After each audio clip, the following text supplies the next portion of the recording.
يا جماعة أنا نزلت فيديو التحدي وقلت يلا بينا نبدأ ال 14 يوم، وده اليوم الثاني من التحدي.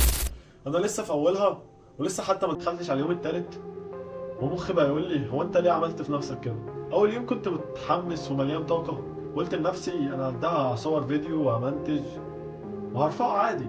من أول ما اليوم الأول خلص دخلت في اليوم الثاني جه، لقيت نفسي واخد نص ساعة بس عشان أبدأ أصور، وقاعد ببص في الكاميرا كده، كنت بقول في نفسي ال 14 يوم مش كانوا يومين وخلاص.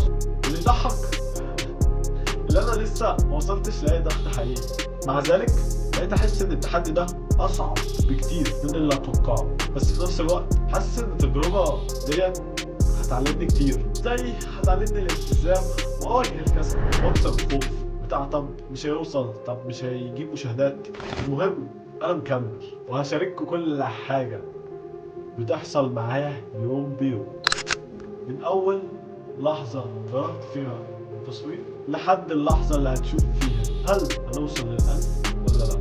فلو بتدعموني سيبوا لايك وسبسكرايب، عشان شكلي كده هحتاج كل دعم ممكن في الرحلة دي. سلام.